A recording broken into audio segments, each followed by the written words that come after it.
Há algo errado com os nossos relógios. Não é uma metáfora. Não é uma queixa sobre o ritmo frenético da vida moderna, nem um lamento sobre como os fins de semana passam num piscar de olhos, nem um vago desconforto espiritual. Falo de algo estrutural, mecânico, demonstrável. Algo está errado e quanto mais fundo eu fui, mais comecei a suspeitar que esse erro não foi acidental. Eis o problema na sua forma mais básica. Avançamos os relógios toda a primavera e recuamos no outono. Chamamos-lhe horário de verão. Fazemo-lo há tanto tempo em tantos países que ganhou o estatuto de lei natural. O sol, a terra, as marés e depois, ao que parece, o ritual de acertar os ponteiros 2 vezes por ano. Como se a própria luz precisasse da nossa aprovação burocrática para mudar. Como se o tempo fosse algo que se pudesse votar. Parece uma queixa banal. Mas aguenta, porque o horário de verão não tem raízes antigas. Não foi herdado de nenhuma tradição cultural profunda, nem inscrito na arquitetura da civilização. Foi inventado em 1895 por um entomologista neozelandês chamado George Vernon Hudson, que queria mais horas de luz para colecionar insectos depois do trabalho. Um colecionador de insectos. Essa é a história oficial da origem do mecanismo que governa o horário de vigília de mais de 1.000 milhões de pessoas. E foi formalmente adoptado em grande parte do mundo industrializado durante a Primeira Guerra Mundial, não em benefício dos agricultores como o mito pretende, mas para poupar carvão, para servir à indústria, para manter as máquinas a funcionar. Quanto mais aprofundei a investigação, mais percebi que isto não era um ajuste isolado. Era o mais recente numa longa série de intervenções, uma sequência de substituições, cada uma apagando algo mais antigo, mais orgânico, algo que durante séculos, talvez milénios, mantinha os seres humanos sincronizados com algo maior do que um turno de fábrica. Isto levanta uma questão simples, mas fundamental. Com o que, exatamente, estávamos sincronizados antes? Eis algo que não costuma aparecer nos livros de história. Antes de 1847, cada cidade em Inglaterra mantinha a sua própria hora. Não aproximadamente, com precisão. O meio-dia solar em Bristol ocorria 10 minutos depois do de Londres, porque Bristol fica 10 minutos de longitude a oeste. Então, Bristol seguia a hora de Bristol. Norwich seguia a hora de Norwich. Liverpool, Manchester, Birmingham, Edimburgo, cada cidade acompanhava o seu próprio ritmo solar local, a posição real do Sol no seu próprio céu. Isto não era visto como inconveniente. Não era considerado provinciano nem retrógrado. Era simplesmente exato. Era o tempo tal como vivido pelo corpo que se encontrava naquele pedaço específico de terra. E então vieram os caminhos de ferro. A Great Western Railway padronizou os seus horários com base na hora de Londres, em 1840. As outras linhas seguiram o exemplo. Em 1847, o Railway Clearing House, um organismo de coordenação das empresas ferroviárias concorrentes, recomendou que todos os caminhos de ferro britânicos adoptassem o tempo médio de Greenwich, não porque o Sol tivesse mudado, não porque alguma coisa natural se tivesse alterado, mas porque uma máquina, uma rede de carris de ferro, exigia uniformidade. O Sol foi subordinado à locomotiva. A explicação oficial apresenta isto como progresso, eficiência, a organização racional de uma nação moderna. E essa explicação não está errada, a rigor, mas desmorona-se aqui. Parte do princípio de que o sistema substituído era inferior, que a hora solar local era uma limitação, um provincianismo a superar. Mas era mesmo uma limitação? Ou era informação? Quando o corpo acorda com o amanhecer local, o amanhecer verdadeiro, o que se vê pela janela no seu meridiano, algo acontece que não acontece quando o despertador toca às 6h47, independentemente da estação e da latitude. O sistema endócrino responde à luz real. O cortisol segue um gradiente real. A fome, a energia, a pressão do sono Estes sistemas evoluíram ao longo de centenas de milhares de anos para acompanhar o Sol verdadeiro, não uma aproximação administrativa padronizada. Não mudamos apenas os relógios, mudamos a nossa relação com a luz, e os caminhos de ferro foram apenas o começo. Em 1884, 25 nações reuniram-se em Washington, D.C., para a Conferência Internacional do Meridiano. Dividiram a Terra em 24 fusos horários, cada um corte matemático limpo, e declararam Greenwich o meridiano principal. O planeta inteiro foi reorganizado em torno de um único ponto num subúrbio de Londres. Pense no que isso significa. Em menos de 40 anos, toda a relação humana com o tempo, uma relação construída ao longo de milênios, enraizada na cultura, na biologia, na arquitetura e no ritual, foi desmantelada e substituída. Não gradualmente, não a contragosto, com rapidez, com entusiasmo, de forma abrangente. A evidência sugere que algo muito maior do que a gestão dos horários ferroviários estava em jogo. Fique na praça da cidade velha de Praga e olhe para cima. Ali, aparafusada à parede sul da antiga Câmara Municipal, está uma máquina que mede o tempo continuamente desde 1410, 600 anos. O Orloj de Praga, o relógio astronômico. A maioria dos turistas fotografa-o pelos seus autômatos, os 12 apóstolos a desfilar por uma janela a cada hora, o esqueleto a tocar um sino, o galo a cantar. É teatral, é medieval, parece decorativo. Não é decorativo.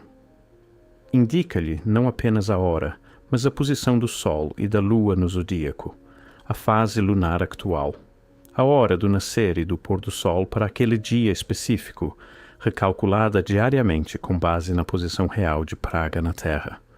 Apresenta simultaneamente o tempo babilônico, o tempo checo antigo e o tempo da Europa Central, 3 sistemas diferentes de medição temporal, expostos lado a lado, como se quem o construiu esperasse que precisássemos dos 3. Como se compreendessem que o tempo não é uma coisa única, mas muitas. Não era decorativo, era funcional.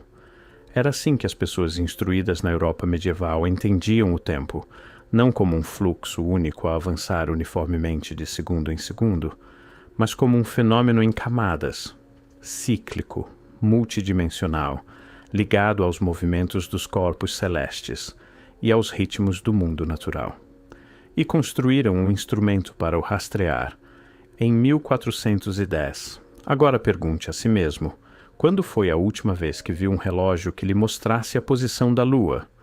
O relógio de Praga não é caso único, longe disso. A Torre dell'Orologio, em Veneza, concluída em 1499, acompanha as fases lunares e o movimento do Sol pelo zodíaco como informação primária, não como adorno decorativo, não como detalhe de fundo, primária, essencial. O tipo de informação que uma pessoa em Veneza de 1499 aparentemente precisava de saber todos os dias. O relógio astronômico da Catedral de Estrasburgo, a terceira versão, concluída em 1843, apenas 40 anos antes de o horário de Greenwich ser imposto ao mundo, contém um calendário perpétuo, um modelo do sistema solar com as posições planetárias, uma exibição de eclipses solares e lunares e uma procissão automática de figuras a marcar as horas. Foi concluído em 1843. Em 1884, a filosofia temporal que encarnava seria formalmente obsoleta, substituída, padronizada para o esquecimento. Gdańsk, Lund, Olomouc, Berna, a Catedral de Wells em Somerset, a Torre Zimmer em Lier, na Bélgica. Dezenas de cidades por toda a Europa e além construíram estes instrumentos. Não eram relógios no sentido moderno, não serviam para saber quando começa a reunião. Eram observatórios, computadores calendários, interfaces entre a civilização humana e os ciclos do cosmos. E eis a parte mais estranha. Todos tinham uma coisa em comum para além da sofisticação. Foram todos concebidos em torno do pressuposto de que o tempo é cíclico, lunar, solar, ligado a corpos maiores do que qualquer governo, mais antigos do que qualquer império. O Sol a percorrer o zodíaco, a Lua a crescer e a minguar, os planetas a percorrer as suas lentas elipses. O relógio moderno não tem nada disto. O relógio moderno conta para uma frente a partir da meia-noite e não lhe diz mais nada. Nada sobre onde está o Sol, nada sobre a Lua, nada sobre a estação, a maré, a duração do dia. Em cerca de 50 anos no final do século XIX, quase tudo isso foi abandonado. A primeira grande ruptura com o tempo natural foi a padronização ferroviária na década de 1880. A segunda chegou em 1916. A Alemanha, a meio da Primeira Guerra Mundial, tornou-se a primeira nação a implementar o horário de verão. O argumento declarado era a poupança de carvão, adiantar o dia de trabalho 1 hora no verão, reduzir a necessidade de iluminação artificial à noite, poupar combustível para o esforço de guerra. Em poucas semanas, a Grã-Bretanha seguiu o exemplo. Depois, a França. Depois, a maioria das nações beligerantes de ambos os lados. A guerra acabou. O horário de verão ficou. Não em todo o lado, não de forma consistente, não sem resistência. A história do horário de verão ao longo do século XX é um catálogo de implementações, abandonos, reimplementações, variações regionais e disputas políticas tão caóticas que seria cômico se não fosse revelador. Os Estados Unidos adoptaram-no durante a Primeira Guerra Mundial, abandonaram-no depois, readoptaram-no durante a Segunda Guerra Mundial, depois deixaram ao critério de cada Estado, criando um período nos anos 1960 em que uma viagem de autocarro do Ohio para a Virgínia Ocidental podia atravessar 7 mudanças de hora em apenas 56 quilômetros. 7 mudanças de hora em 56 quilômetros. Isso parece um sistema racional? Parece fruto de um planeamento administrativo lógico e desapaixonado? Ou parece outra coisa? Algo improvisado em torno de prioridades que nada tinham a ver com o bem-estar humano e tudo a ver com a indústria, os horários, o comércio e o controlo? A explicação oficial começa a desmoronar-se aqui, porque o argumento da poupança de carvão para o horário de verão foi amplamente estudado, e a evidência sugere que poupa quase nada. Múltiplas análises em múltiplos países encontraram poupanças energéticas negligenciáveis, e alguns estudos sugerem que pode até aumentar o consumo de energia. A justificação original, afinal, pode ter estado errada, ou pode nunca ter sido a justificação real. O que levanta uma questão simples, mas fundamental. Se não poupa energia, para que serve? O que faz, de forma mensurável, é perturbar o sono. Estudos publicados em revistas científicas com revisão por pares documentaram picos de infartes, acidentes de viação, acidentes de trabalho e episódios psiquiátricos nos dias imediatamente a seguir à mudança de hora da primavera. O corpo humano, calibrado para os ciclos naturais de luz ao longo de centenas de milhares de anos, não se adapta depressa a ter o seu ponto de referência temporal deslocado 1 hora. A perturbação é real. O dano está documentado. E ainda assim, a prática continua, na maior parte do mundo, ano após ano, com o tipo de inércia institucional que sugere que a perturbação pode não ser um efeito secundário não intencional. Pode ser o objetivo. Deixe-me mostrar-lhe mais do que foi perdido, o mecanismo de Antiquitra. Recuperado de um naufrágio romano ao largo da ilha grega de Antiquitra, em 1901, este dispositivo de bronze corroído ficou numa gaveta de museu durante décadas antes de alguém perceber o que estava a ver. Quando finalmente perceberam, nos anos 1970 e com mais precisão nos anos 2000, graças à tecnologia de imagem avançada, a resposta era quase impossível de aceitar.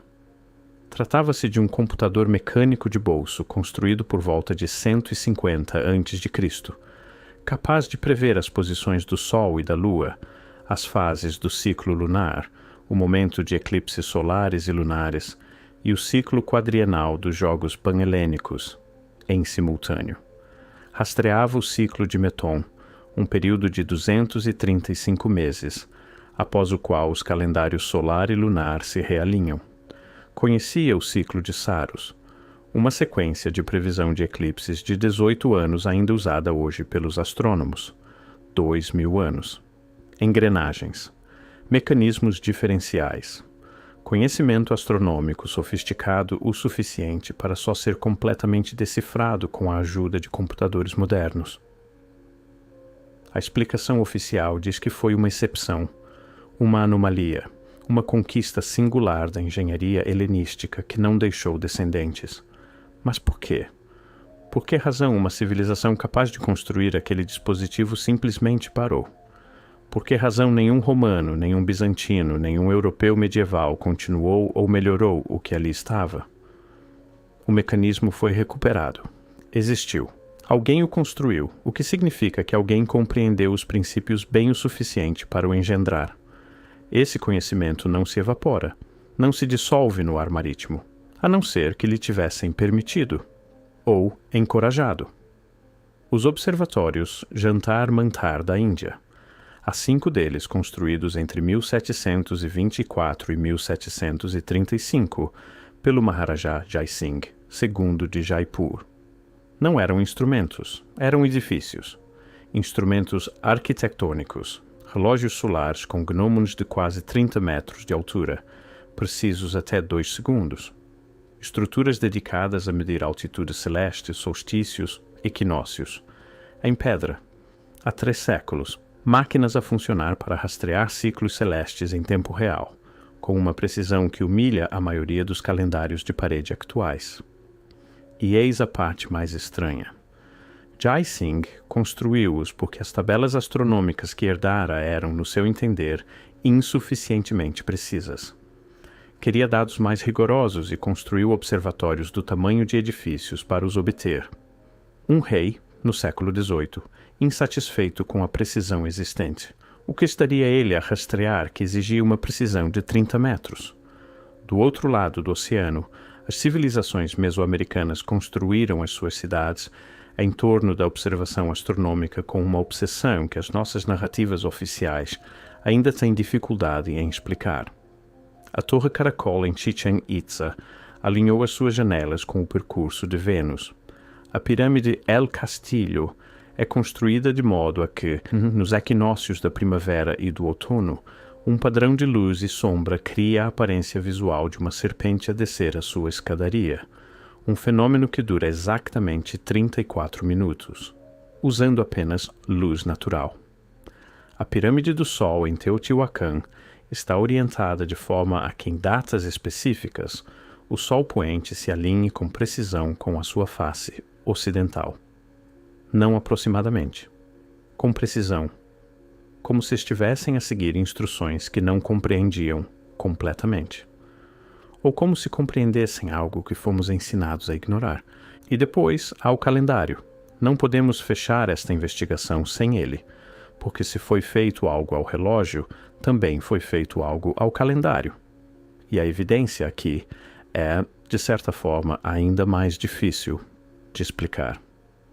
O calendário gregoriano, o que está na parede, o que corre no telemóvel, o que governa cada prazo e cada compromisso da civilização moderna, é irregular, caótico até, meses de 28, 29, 30 e 31 dias, distribuídos de forma tão arbitrária que as crianças precisam de um truque com os nós dos dedos para os memorizar. O fevereiro encolhe na maioria dos anos e incha noutros. Os 4 trimestres não se alinham. As semanas não dividem igualmente os meses. Os meses não dividem igualmente o ano. É um sistema que, visto de perto, parece concebido não para o uso humano, mas para outra coisa. Para a administração, para o controlo, para produzir uma população permanentemente e de forma subtil, desorientada, permanentemente dependente de uma autoridade externa para saber que dia é hoje. Parece uma afirmação forte. Veja a alternativa. 13 meses. 28 dias cada. 13 vezes 28 é 364. Exatamente 52 semanas. Exatamente 4 ciclos perfeitos de 7 dias por mês. Todos os meses, todos os anos, sem exceção. Acrescente um dia fora da contagem mensal, um dia de transição, um dia que muitas tradições antigas designavam especificamente como sagrado, como limiar, como um dia entre anos, e temos 365. Um ano solar. Perfeito. Simétrico. Repetido. Cada mês começa no mesmo dia da semana. Cada trimestre tem o mesmo número de dias. O sistema é, matematicamente, elegante de uma forma que o nosso calendário atual simplesmente não é. E eis o que a explicação oficial não nos conta. Esta não era uma ideia marginal. Não era uma experiência de pensamento nem a proposta de um reformador. Era o calendário operacional de civilizações que construíram coisas que ainda não conseguimos explicar completamente. Os maias. Não os maias de cartaz dos filmes do Apocalipse, mas a civilização histórica real que produziu os registros astronômicos mais sofisticados do mundo antigo, rastreando ciclos planetários ao longo de séculos com uma precisão que rivaliza com o cálculo moderno. Usavam 13 meses. Os antigos egípcios, não como preferência mística, mas como prática administrativa, usavam um calendário de 12 meses de 30 dias cada, com 5 dias epagomenais acrescentados fora da contagem regular. Um limiar, uma brecha cerimonial. Os druidas da Grã-Bretanha pré-romana organizavam o seu calendário sagrado em torno de 13 meses lunares, cada um de 28 dias. Os Yorubás da África Ocidental, os Lakota das Grandes Planícies, em continentes diferentes, ao longo de milênios, sem contato entre si, segundo a história oficial. O padrão repete-se com uma precisão desconcertante. O mês de 28 dias não é arbitrário. Reflete o ciclo lunar, o ciclo real e visível da lua nova à lua cheia e de volta, com uma margem de horas. Reflete o ciclo médio menstrual humano, um ritmo biológico que os povos pré-agrícolas acompanhavam com a mesma atenção que as estações. O número 13 é o número de luas cheias num ano solar. Não aproximadamente. 13. Com precisão. O sistema não é místico, é biológico, é astronômico, está alinhado. Quanto mais aprofundei a investigação, mais encontrei evidências não apenas de sistemas substituídos, mas de sistemas recordados pelo próprio corpo. Os seres humanos têm um ritmo circadiano, um relógio interno embutido em cada célula do corpo, regulado pela exposição à luz natural, calibrado ao longo do tempo evolutivo para o dia solar. Não é metáfora, é fisiologia. O núcleo supraquiasmático, um minúsculo aglomerado de neurônios no hipotálamo, dispara em resposta à luz que atinge a retina, sincronizando os ciclos hormonais, a temperatura corporal, a digestão, a função imunitária e o sono com o dia solar real e local. Não com o tempo médio de Greenwich, não com o fuso horário da Europa Central, não com o horário padronizado que diz que o dia de trabalho começa às 9, independentemente de o sol ter nascido. O relógio biológico funciona com o sol real, o sol local. O sol tal como existe acima da sua longitude específica em cada manhã. E durante a maior parte da história humana vivíamos em sintonia com ele. Acordávamos perto do amanhecer. Trabalhávamos à luz do dia. Dormíamos quando escurecia. Não por sermos simples ou pré-modernos, mas porque a biologia o exigia. O ritmo era o ponto central. O padrão repete-se com uma nitidez perturbadora quando se observam os registros de sono pré-industriais.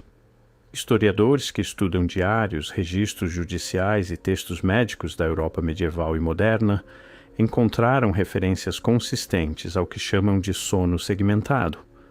A prática de dormir em 2 períodos distintos, separados por 1 ou 2 horas de vigília a meio da noite. Não insônia. Sono normal, tal como era universalmente compreendido antes de a luz artificial prolongar o dia social e os horários de trabalho padronizados comprimirem a noite. Não perdemos apenas um sistema calendário, perdemos um padrão de sono, um padrão hormonal, uma relação com a escuridão que os nossos antepassados consideravam completamente natural e que a medicina moderna ainda luta para explicar. como se algo fundamental tivesse sido reconfigurado, como se as definições biológicas tivessem sido ajustadas para corresponder ao novo horário e não o contrário. Não sei que horas são. Não a sério. Sei o que diz o telemóvel. Sei o que diz o relógio na parede. Sei que me dirão para adiantar os relógios, e que os cientistas que estudam os efeitos desta mudança sobre a saúde publicarão artigos que não vou ler, e que a mudança acontecerá na mesma, e que me adaptarei, e que passados alguns dias terei esquecido que alguma vez foi uma hora diferente.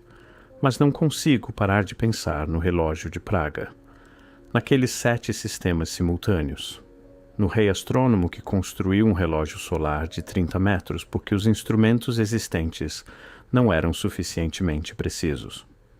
Nos 4 livros sobreviventes de uma civilização que sabia coisas sobre as quais oficialmente decidimos não perguntar.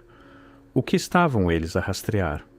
Todos eles, em todos os continentes, com tal precisão e tal consistência? O que era tão importante que exigia a pirâmide do Sol, o jantar mantar, o horloge, o mecanismo de Antikythera? Que sinal estavam a escutar que exigia instrumentos de uma sofisticação tão assombrosa, instrumentos que, em alguns casos, não conseguimos decifrar completamente até a invenção da informática moderna? O que posso dizer-lhe é que os corpos que habitamos ainda funcionam com o sistema antigo. O relógio circadiano no seu hipotálamo ainda está calibrado para a hora solar local. Os seus hormonas ainda respondem às fases reais da lua. Os seus instintos de sono ainda alcançam aquela hora de vigília silenciosa, a meio da noite que os dormidores segmentados conheciam há milhares de anos. A memória biológica do tempo natural corre mais fundo do que qualquer horário ferroviário. O que posso dizer-lhe é que cada cultura, que manteve uma relação com a contagem lunar de 13 meses, descreveu essa relação como uma forma de saúde corporal, comunitária, espiritual. Uma forma de se manter em sintonia com algo maior. Uma forma de não se perder. E o que posso dizer-lhe é que nas grandes casas de contabilidade do final do século XIX, nos pisos das fábricas, nas redes ferroviárias, nos gabinetes administrativos imperiais, em todos estes lugares, um ser humano irregular, enraizado localmente, orientado para o cosmos, era um problema de horários, de eficiência, de controlo. Uma pessoa que media o seu dia pelo sol e o seu mês pela lua era uma pessoa mais difícil de gerir, mais difícil de mobilizar, mais difícil de sincronizar com a procura industrial. O relógio sincronizado resolveu esse problema admiravelmente. Depois de ver isto, já não se consegue não ver. Por isso deixo-o aqui, onde qualquer investigação honesta acaba por chegar. Não numa resposta, mas numa forma. A forma de algo retirado. Não perdido, retirado. Não esquecido por negligência, mas sobrescrito com intenção. Um sistema de saber onde se está no tempo, no sentido real, celeste, biológico dessa expressão, substituído por um sistema de ser informado de que horas são. E algures, na cave de uma catedral em Estrasburgo, um relógio continua a girar, a rastrear a lua nas suas fases, a marcar a posição do sol no céu, a fazer aquilo para que foi construído num mundo que já começava a esquecer por que razão isso importava. O relógio ainda sabe. A questão é se nós ainda sabemos.